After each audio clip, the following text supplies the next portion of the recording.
Olá, saudações a você, querido inscrito e ouvinte, que está a prestigiar o meu trabalho. Na audição de hoje um conto de Machado de Assis, nomeado O Caso do Romualdo. Publicado no ano de 1884. Por gentileza, se o meu trabalho lhe trouxe agrado, deixe seu like e se inscreva no canal. Caso obteve uma experiência de desagrado, deixe nos comentários, pois a vossa avaliação será considerada e aplicada. Desde já, agradeço pela preferência e desejo-lhe uma excelente audição. O caso do Romualdo. Um dia, de manhã, Dona Maria Soares, que estava em casa, descansando de um baile para ir a outro, foi procurada por Dona Carlota, companheira antiga de colégio, e sócia agora da vida elegante. Considerou isso um benefício do acaso, ou antes um favor do céu, com o fim único de lhe matar as horas aborrecidas. E merecia esse favor, pois de madrugada, ao voltar do baile, não deixou de cumprir as rezas do costume, e, logo à noite, antes de ir para o outro, não deixará de persignar-se. Dona Carlota entrou. Ao pé uma da outra pareciam irmãs, a dona da casa era, talvez, um pouco mais alta, e tinha os olhos de outra cor, ou eram castanhos, os de Dona Carlota pretos.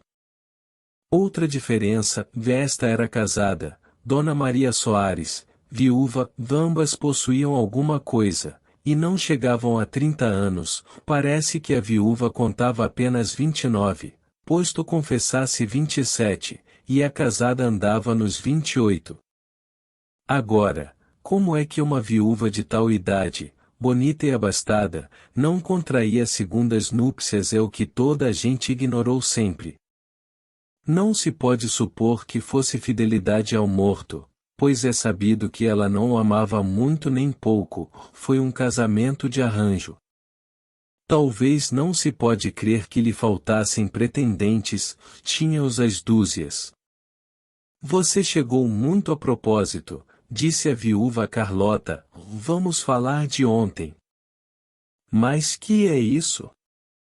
Que cara é essa?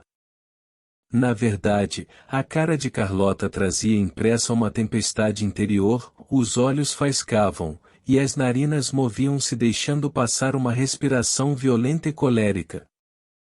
A viúva insistiu na pergunta, mas a outra não lhe disse nada, atirou-se a um sofá, e só no fim de uns 10 segundos, proferiu algumas palavras que explicaram a agitação. Tratava-se de um arrufo, não briga com o marido, por causa de um homem. Ciúmes?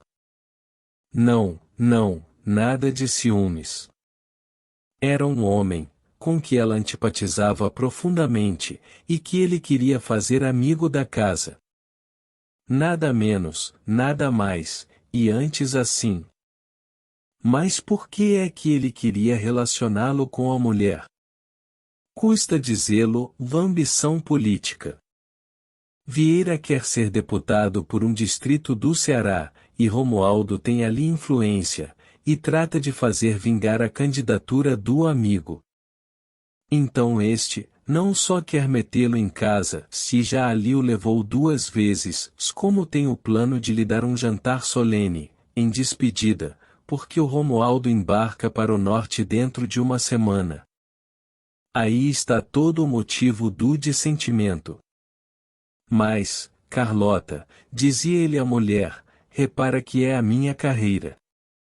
Romualdo é trunfo no distrito. E depois não sei que embirração é essa, não entendo. Carlota não dizia nada, torcia a ponta de uma franja. O que é que achas nele?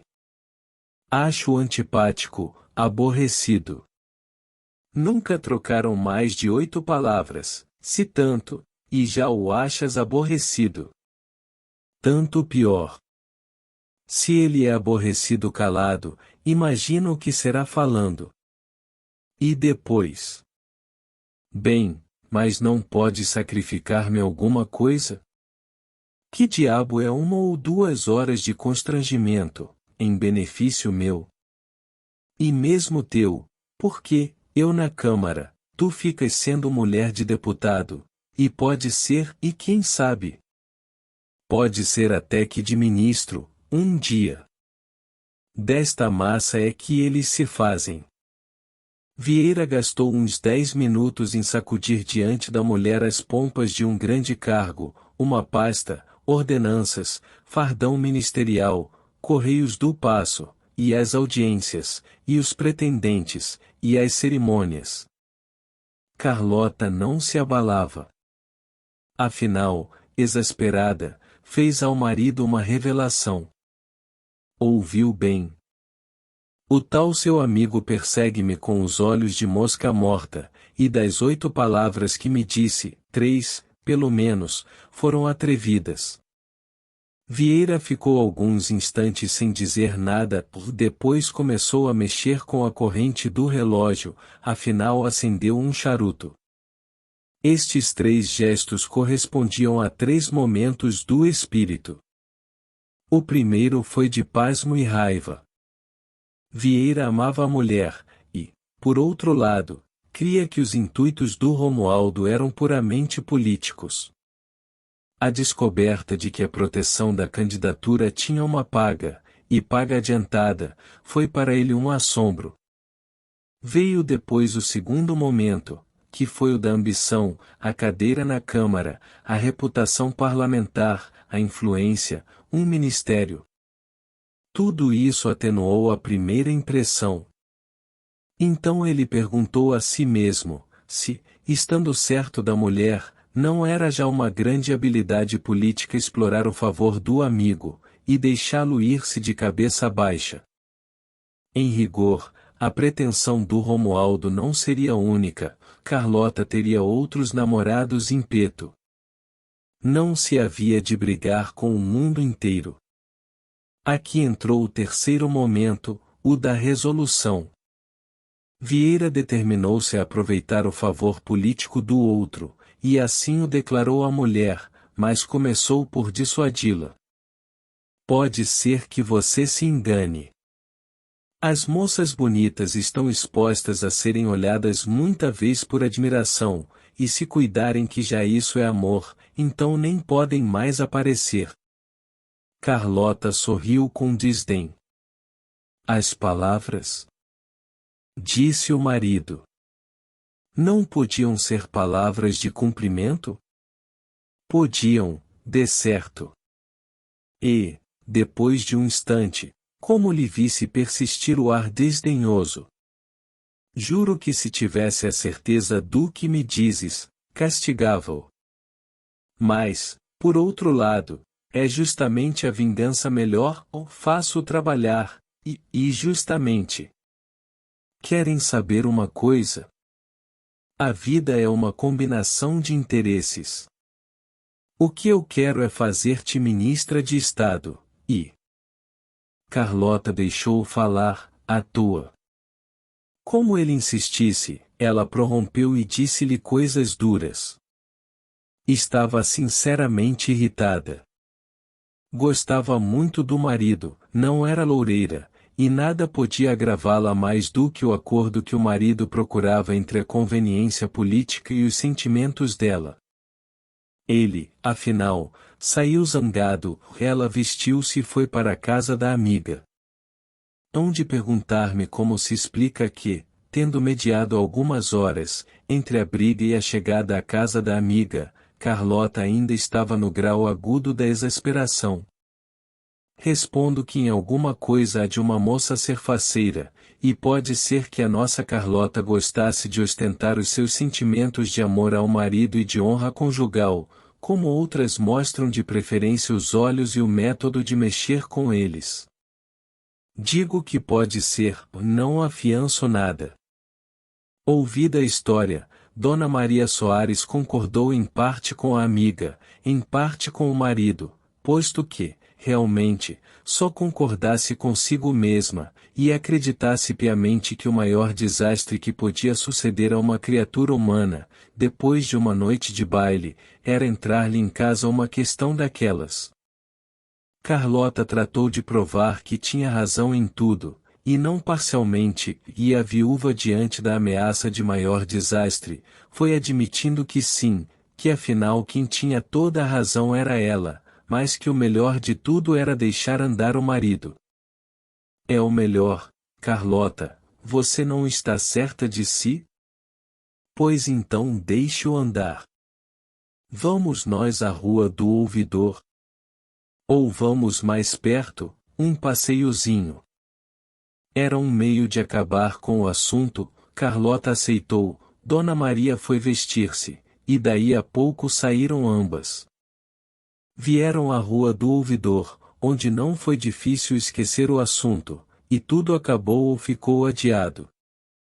Contribuiu para isso o baile da véspera. A viúva alcançou finalmente que falassem das impressões trazidas, falaram por muito tempo, esquecidas do resto, e para não voltar logo para casa, foram comprar alguma coisa a uma loja. Que coisa! Nunca se soube claramente o que foi. Há razões para crer que foi 1 metro de fita, outros dizem que 2, alguns opinam por 1 dúzia de lenços. O único ponto liquidado é que estiveram na loja até 4 horas. Ao voltar para casa, perto da Rua Gonçalves Dias, Carlota disse precipitadamente à amiga: "Lá está ele." "Quem?" "O Romualdo." "Onde está?" "É aquele de barbas grandes, que está coçando o queixo com a bengala", explicou a moça olhando para outra parte.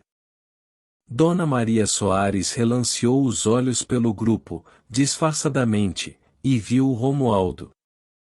Não ocultou a impressão, confessou que era, na verdade, um sujeito antipático, podia ser trunfo em política, em amor, devia ser carta branca. Mas, além de antipático, tinha um certo ar de matuto, que não convidava a amá-lo. Elas foram andando, e não escaparam ao Romualdo, que vira Carlota e veio cumprimentá-la, afetuoso, posto que também acanhado, perguntou-lhe pelo marido, e se ia naquela noite, ao baile, disse também que o dia estava fresco, que tinha visto umas senhoras conhecidas de Carlota, e que a rua parecia mais animada naquele dia do que na véspera. Carlota foi respondendo com palavras frouxas, entre dentes. "Exagerei?" perguntou ela à viúva no bonde. "Qual exageraste?" "O sujeito é insuportável", acudiu a viúva, "mas, Carlota, não te acho razão na zanga. Pareces criança. Um sujeito assim não faz zangar ninguém. A gente ouve o que ele diz, não lhe responde nada, ou fala do sol e da lua, e está acabado, é até um divertimento. Já tive muitos do mesmo gênero." "Sim, mas não tens um marido que..." "Não tenho, mas tive, o Alberto era do mesmo gênero, e eu é que não brigava, nem lhe revelava nada, ou ria-me." "Faze a mesma coisa, ou vai rindo." Realmente, o sujeito tem um olhar espantado, e quando sorri fica mesmo com uma cara de poucos amigos, parece que sério é menos carrancudo. E é. Bem vi que era. Ora zangar-se a gente por tão pouca coisa. Demais, ele não vai embora esta semana? Que te custa suportá-lo? Dona Maria Soares tinha aplacado inteiramente a amiga, e enfim, o tempo e a rua perfizeram a melhor parte da obra. Para o fim da viagem, riam ambas, não só da figura do Romualdo, mas também das palavras que ele dissera a Carlota, as tais palavras atrevidas, que não ponho aqui por não haver notícia exata delas, estas, porém, confiou-as à viúva, não as tendo dito ao marido. A viúva opinou que elas eram menos atrevidas que burlescas. E ditas por ele deviam ser ainda piores. Era mordaz esta viúva, e amiga de rir e brincar como se tivesse 20 anos. A verdade é que Carlota voltou para casa tranquila, e disposta ao banquete. Vieira, que esperava a continuação da luta, não pôde encobrir o contentamento de a ver mudada. Confessou que ela tinha razão em mortificar-se, e que ele, se não estivessem as coisas em andamento, abriria mão da candidatura, já o não podia fazer sem escândalo. Chegou o dia do jantar, que foi esplêndido, assistindo a ele vários personagens políticos e outros. De senhoras, apenas duas, Carlota e Dona Maria Soares. Um dos brindes de Romualdo foi feito a ela, um longo discurso, arrastado, cantado, assoprado, cheio de anjos, de um ou dois sacrários, de caras esposas, acabando tudo por um cumprimento ao nosso venturoso amigo. Vieira interiormente mandou-o ao diabo, ou mais, levantou o copo e agradeceu sorrindo. Dias depois, seguia Romualdo para o norte. A noite da véspera foi passada em casa do Vieira, que se desfez em demonstrações de aparente consideração. De manhã, levantou-se este cedo para ir a bordo, acompanhá-lo, recebeu muitos cumprimentos para a mulher, a despedida, e prometeu que daí a pouco iria ter com ele. O aperto de mão foi significativo, um tremia de esperanças, outro de saudades, ambos pareciam pôr naquele arranco final todo o coração, e punham tão somente o interesse, ou de amor ou de política, mas o velho interesse, tão amigo da gente e tão caluniado. Pouco tempo depois, seguiu o Vieira para o norte, a cuidar da eleição. As despedidas foram naturalmente chorosas, e por pouco, esteve Carlota disposta a seguir também com ele, mas a viagem não duraria muito tempo, e depois, ele teria de percorrer o distrito, cuidar de coisas que tornavam difícil a condução da família. Ficando só, Carlota cuidou de matar o tempo, para torná-lo mais curto. Não foi a teatros nem bailes, mas visitas e passeios eram com ela. Dona Maria Soares continuava a ser a melhor das companheiras, rindo muito, reparando em tudo, e mordendo sem piedade. Naturalmente, o Romualdo foi esquecido, Carlota chegou mesmo a arrepender-se de ter ido confiar à amiga uma coisa, que agora lhe parecia mínima.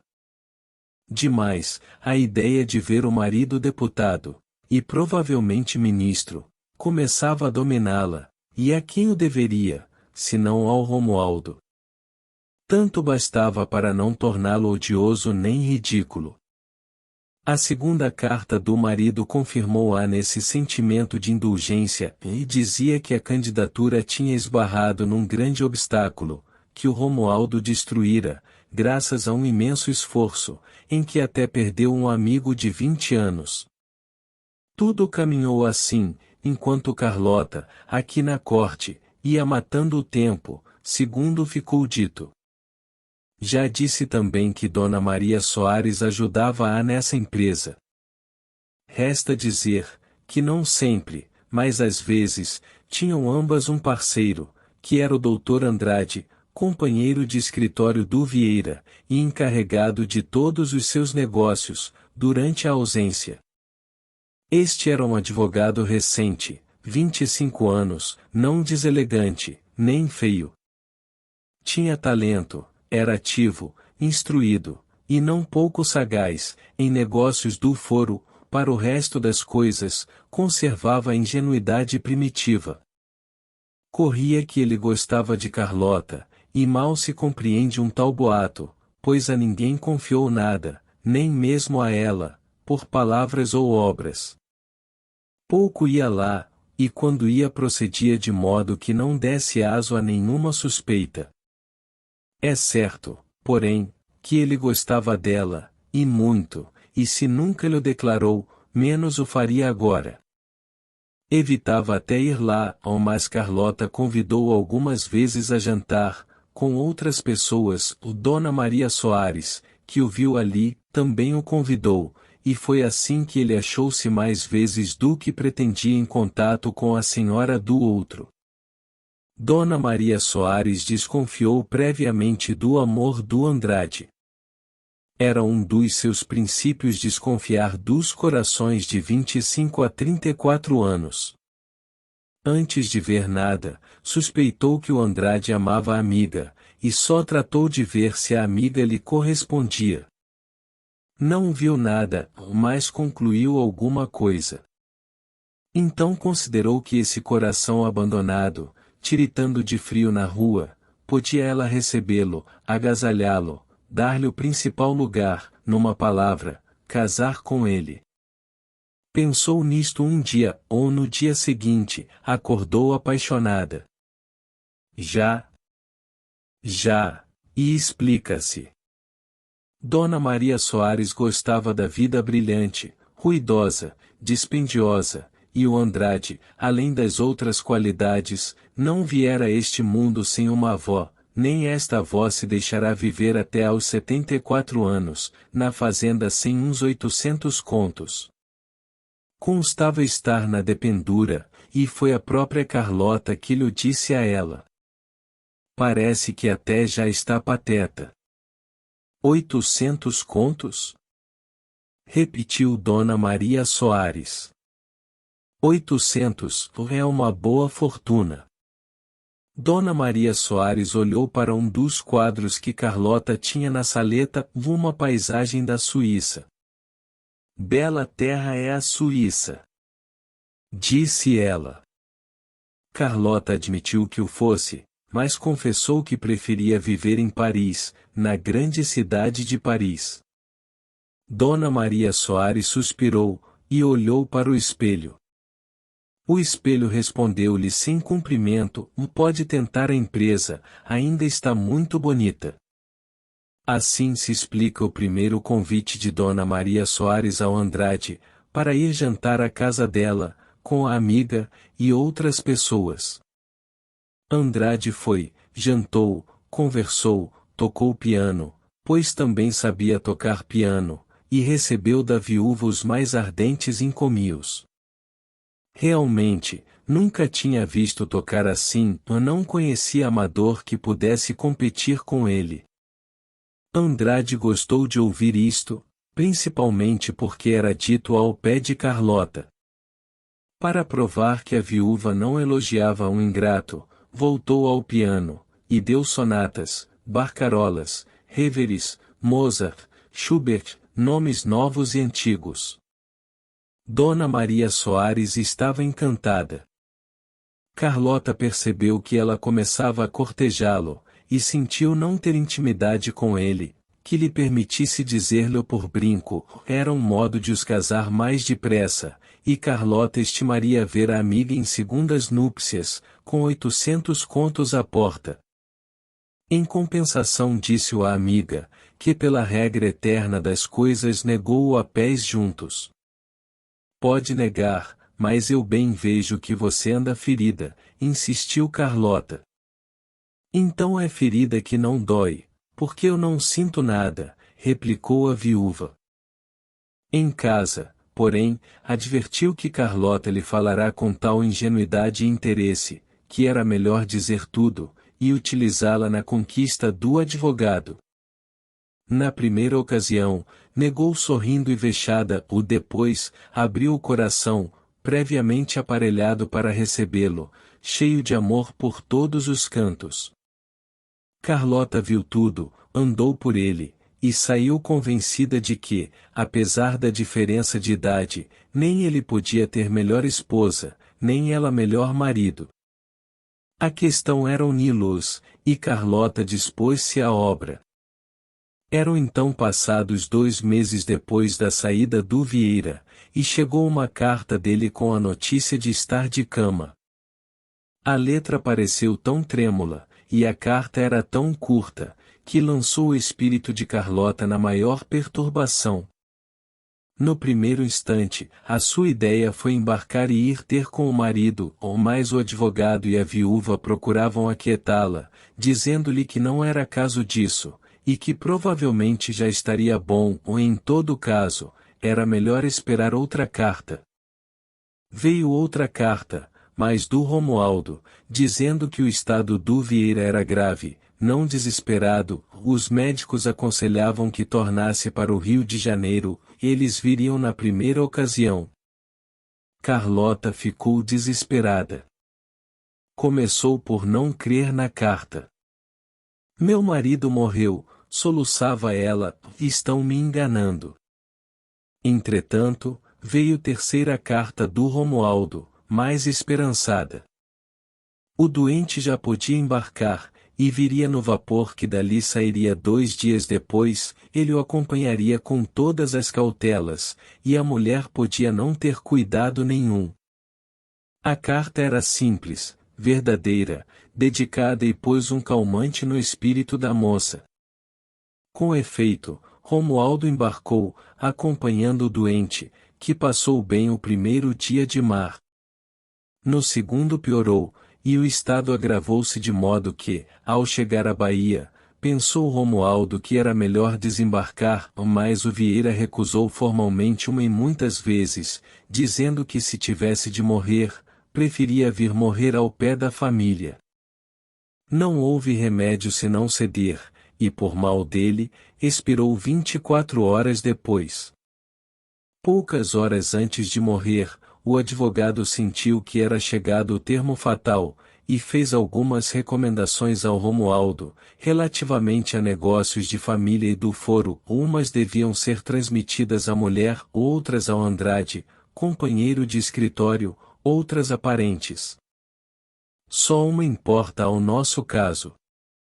Diga à minha mulher que a última prova de amor que lhe peço é que não se case. Sim e sim. Mas, se ela, a todo o transe entender que se deve casar, peça-lhe que a escolha do marido recaia no Andrade, meu amigo e companheiro, e... Romualdo não entendeu essa preocupação da última hora, nem provavelmente o leitor, nem eu, e o melhor, em tal caso, é contar e ouvir a coisa sem pedir explicação. Foi o que ele fez, ouviu, disse que sim, e poucas horas depois, expirava o Vieira. No dia seguinte, entrava o vapor no porto, trazendo a Carlota um cadáver, em vez do marido que daqui partirá. Imaginem a dor da pobre moça, que aliás receava isso mesmo, desde a última carta de Romualdo. Chorar em todo esse tempo, e rezou muito, e prometeu missas, se o pobre Vieira lhe chegasse vivo e são, mas nem rezas, nem promessas, nem lágrimas. Romualdo veio à terra, e correu à casa de Dona Maria Soares, pedindo a sua intervenção para preparar a recente viúva a receber a fatal notícia, e ambos passaram à casa de Carlota, que adivinhou tudo, apenas os viu. O golpe foi o que devia ser, não é preciso narrá-lo. Nem o golpe, nem o enterro, nem os primeiros dias. Saiba-se que Carlota retirou-se da cidade por algumas semanas, e só voltou à antiga casa, quando a dor lhe consentiu vê-la, mas não pôde vê-la sem lágrimas. Ainda assim não quis outra, preferia padecer, mas queria as mesmas paredes e lugares que tinham visto o marido e a sua felicidade. Passados 3 meses, Romualdo tratou de desempenhar-se da incumbência que o Vieira lhe dera, à última hora, e nada mais difícil para ele, não porque amasse a viúva do amigo, realmente, tinha sido uma coisa passageira, mas pela natureza mesmo da incumbência. Entretanto, era forçoso fazê-lo. Escreveu-lhe uma carta, dizendo que tinha de dizer-lhe, em particular, coisas graves que ouvirá ao marido, poucas horas antes de morrer. Carlota respondeu-lhe com este bilhete: pode vir quanto antes, e se quiser hoje mesmo, ou amanhã, depois do meio-dia, ou mais prefiro que seja hoje. Desejo saber o que é, e ainda uma vez agradecer-lhe a dedicação que mostrou ao meu infeliz marido. Romualdo foi nesse mesmo dia, entre 3 e 4 horas. Achou ali Dona Maria Soares, que não se demorou muito, e os deixou sós. Eram duas viúvas, e ambas de preto, e Romualdo pôde compará-las, e achou que a diferença era imensa. O Dona Maria Soares dava a sensação de uma pessoa que escolhera a viuvez por ofício e comodidade. Carlota estava ainda acabrunhada, pálida e séria. Diferença de data ou de temperamento? Romualdo não pôde averiguá-lo, não chegou sequer a formular a questão. Medíocre de espírito, este homem tinha uma dose grande de sensibilidade, e a figura de Carlota impressionou de modo, que não lhe deu lugar a mais do que a comparação das pessoas. Houve mesmo da parte de Dona Maria Soares 2 ou 3 frases que pareceram ao Romualdo um tanto esquisitas. Uma delas foi esta: veja se persuade a nossa amiga a conformar-se com a sorte, ou lágrimas não ressuscitam ninguém. Carlota sorriu sem vontade, para responder alguma coisa, e Romualdo rufou com os dedos sobre o joelho, olhando para o chão. Dona Maria Soares levantou-se afinal, e saiu. Carlota, que a acompanhou até a porta, voltou ansiosa ao Romualdo, e pediu que lhe dissesse tudo, as palavras dele, e a doença, e como foi que começou, e os cuidados que lhe deu, e que ela soube aqui e lhe agradecia muito. Tinha visto uma carta de pessoa da província, dizendo que a dedicação dele não podia ser maior. Carlota falava às pressas, cheia de comoção, sem ordem nas ideias. Não falemos do que fiz, disse o Romualdo, cumpri um dever natural. Bem, mas eu agradeço-lhe por ele e por mim, replicou ela estendendo-lhe a mão. Romualdo apertou-lhe a mão, que estava trêmula, e nunca lhe pareceu tão deliciosa. Ao mesmo tempo, olhou para ela e viu que a cor pálida ia-lhe bem, e com o vestido preto, tinha um tom ascético e particularmente interessante. Os olhos cansados de chorar não traziam o mesmo fulgor de outro tempo, mas eram muito melhores assim, como uma espécie de meia luz de alcova, abafada pelas cortinas e venezianas fechadas. Nisto pensou na comissão que o levava ali, e estremeceu. Começava a palpitar, outra vez, por ela, e agora que a achava livre, ia levantar 2 barreiras entre ambos, em que se não casasse, e que, a fazê-lo, casasse com outro, uma pessoa determinada. Era exigir demais. Romualdo pensou em não dizer nada, ou dizer outra coisa qualquer. Que coisa? Qualquer coisa. Podia atribuir ao marido uma recomendação de ordem geral, que se lembrasse dele, que lhe sufragasse a alma por certa maneira. Tudo era crível, e não prenderia assim o futuro com uma palavra.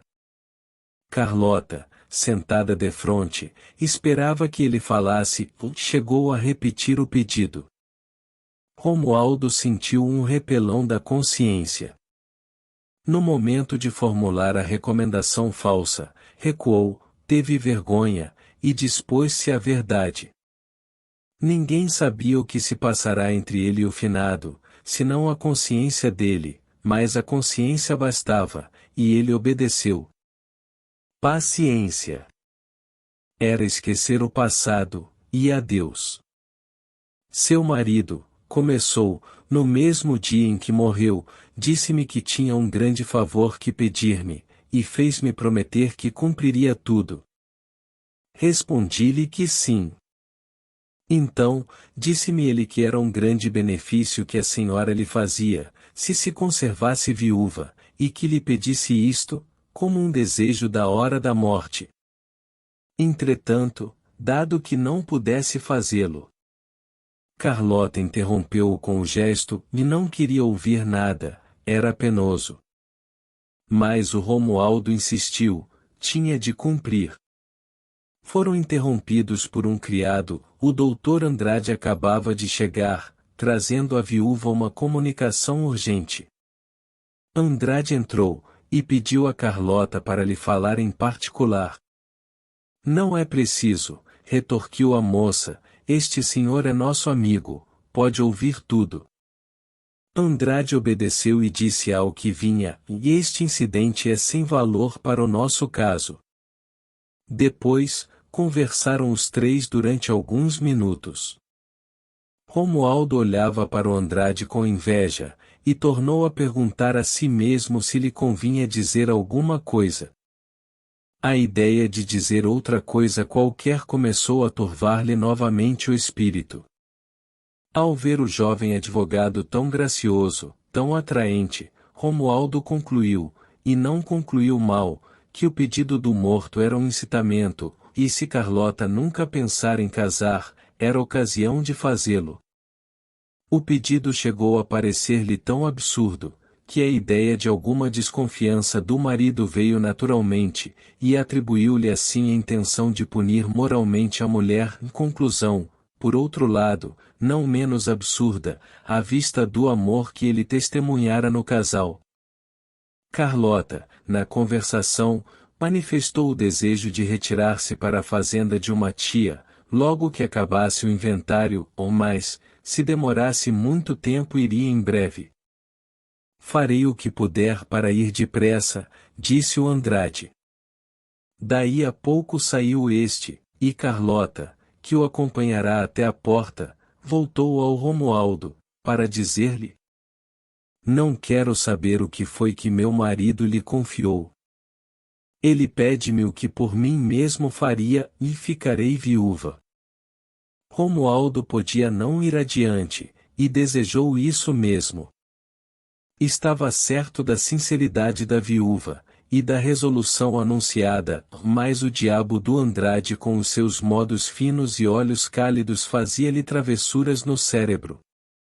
Entretanto, a solenidade da promessa tornou a parecer-lhe como um pacto que se havia de cumprir, custasse o que custasse. Ocorreu-lhe um meio-termo, vou obedecer à viúva, e calar-se, e, um dia, se ela deveras se mostrasse disposta a contrair segundas núpcias, completar-lhe a declaração.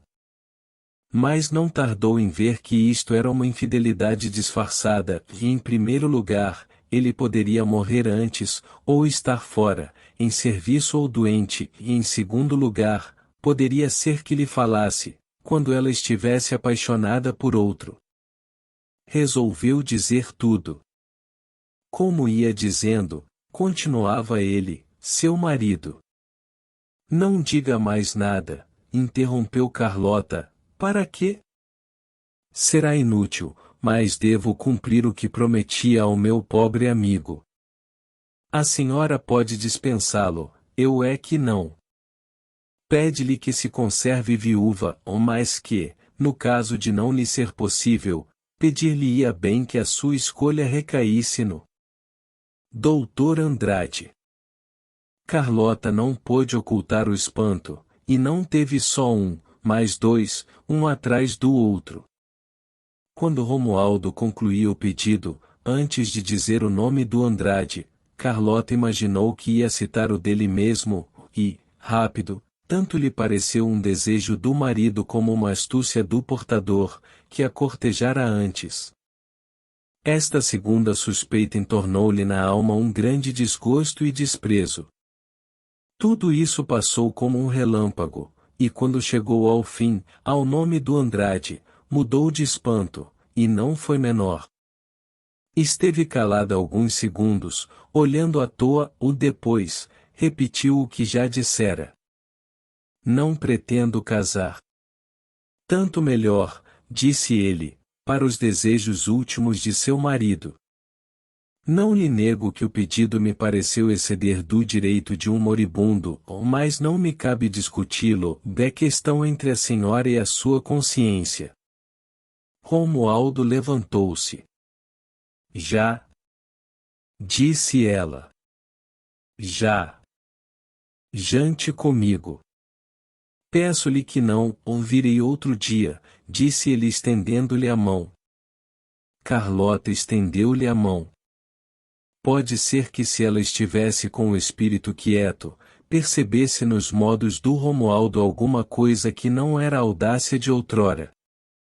Na verdade, ele estava agora acanhado, comovido, e a mão tremia-lhe um tanto. Carlota apertou-lhe a cheia de agradecimento, e ele saiu. Ficando só, Carlota refletiu em tudo o que se passará. A lembrança do marido pareceu-lhe também extraordinária, e, não tendo ela jamais pensado no Andrade, não pôde furtar-se a pensar nele na simples indicação do moribundo. Tanto pensou em tudo isso, que lhe ocorreu finalmente a posição do Romualdo. Esse homem tinha-a cortejado, parecia querê-la, recebeu do marido, prestes a expirar, a confidência última, o pedido da viuvez e a designação de um sucessor, que não era ele, mas outro, e, não obstante, cumpriu tudo fielmente. O procedimento pareceu-lhe heróico. E daí pode ser que já não a amasse, e foi, talvez, um capricho de momento, e estava acabado, ou nada mais natural. No dia seguinte, ocorreu a Carlota a ideia de que Romualdo, sabendo da amizade do marido com Andrade, podia ir comunicar a este o pedido do moribundo, se já o não tinha feito. Mais que depressa, lembrou-se de mandar chamá-lo, e pedir-lhe que viesse vê-la, chegou mesmo a escrever-lhe um bilhete, mas mudou de ideia, e, em vez de pedir-lhe de viva voz, determinou fazê-lo por escrito. Eis o que escreveu.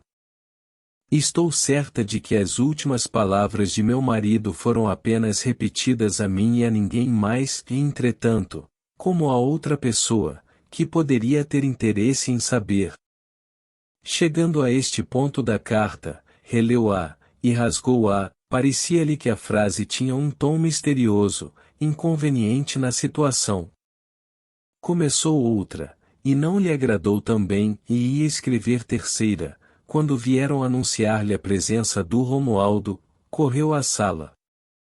Escrevia-lhe agora mesmo, disse ela logo depois. Para quê? Referiu aquelas palavras de meu marido a alguém? A ninguém. Não podia fazê-lo. Sei que não o faria, entretanto, nós, as mulheres, somos naturalmente medrosas, e o receio de que alguém mais, quem quer que seja, saiba do que se passou, peço-lhe que por nenhuma coisa refira a outra pessoa. Certamente que não. Era isto o que lhe dizia a carta.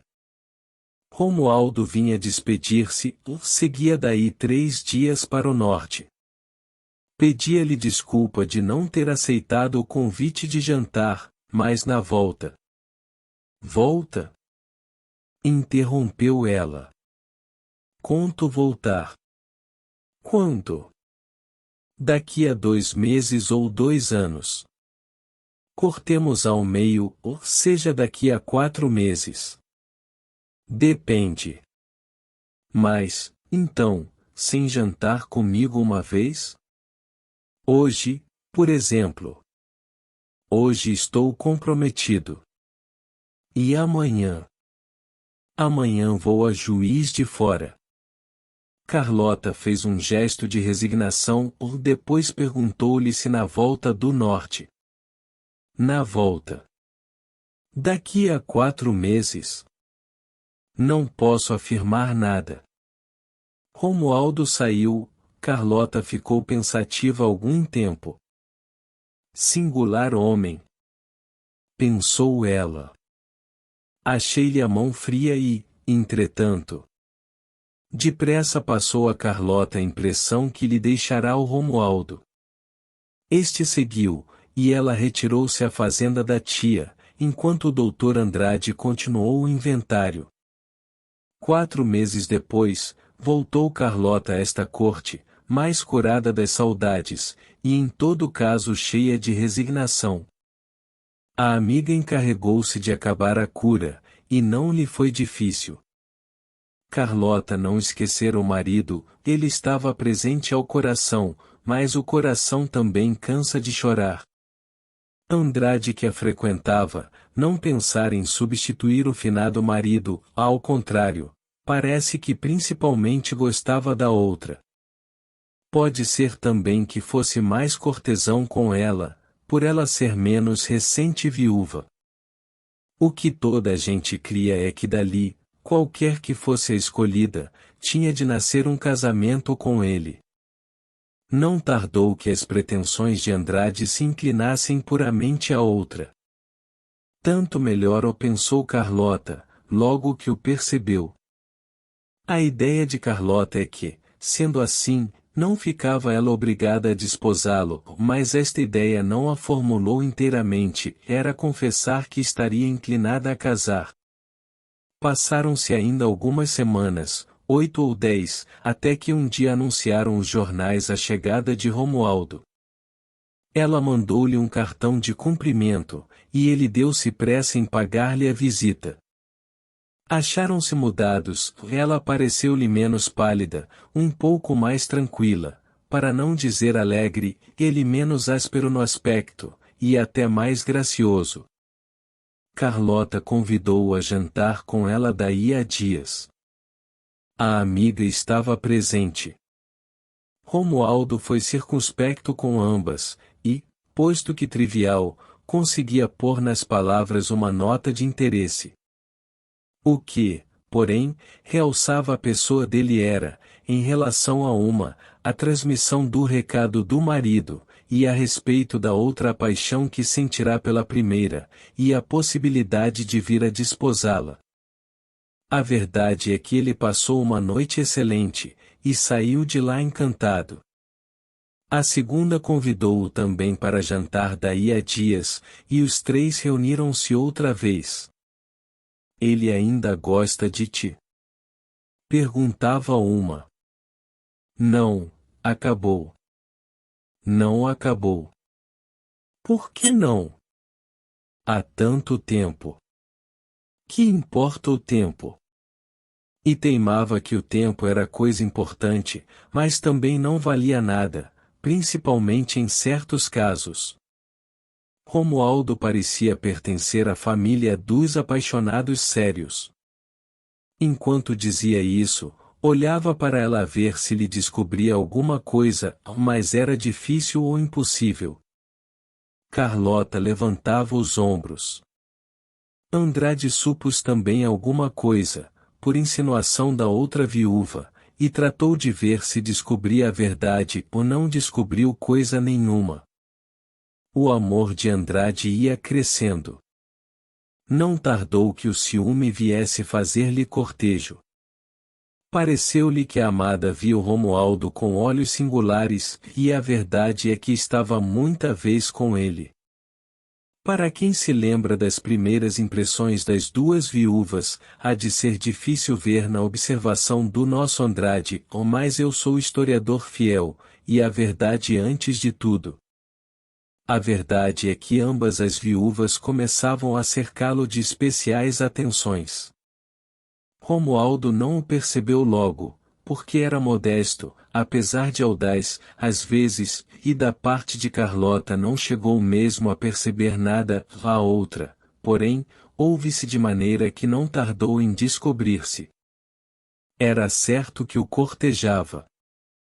Daqui nasceram os primeiros elementos de um drama.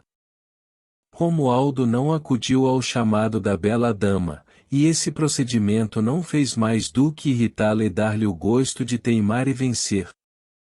Andrade, ao ver-se posto de lado, ou quase, determinou lutar também e destruir o rival nascente, que podia ser em breve triunfante. Já isso bastava, mas eis que Carlota, curiosa da alma do Romualdo, sentiu que este objeto de estudo podia escapar-se-lhe, desde que a outra o quisesse para si. Já então eram passados 13 meses da morte do marido, o luto estava aliviado, e a beleza dela, com ou sem luto, fechado ou aliviado, estava no cume. A luta que então começou teve diferentes fases, e durou cerca de 5 meses mais. Carlota, no meio dela, sentiu que alguma coisa batia no coração de Romualdo. As duas viúvas em breve descobriram as baterias. Romualdo, solicitado por ambas, não se demorou na escolha, mas o desejo do morto. No fim de 5 meses as duas viúvas estavam brigadas, para sempre, e no fim de mais 3, custa-me dizê-lo, mas é verdade, no fim de mais 3 meses, Romualdo e Carlota iam meditar juntos e unidos sobre a desvantagem de morrer primeiro. Fim. Esta foi a obra narrada deste vídeo. Uma vez mais, agradeço pela preferência. Caso lhe tenha agradado, curta, se inscreva e compartilhe. Se algo não lhe agradou, escreva nos comentários, pois a sugestão será aplicada. Um grande abraço a você, querido inscrito e ouvinte. Até a próxima!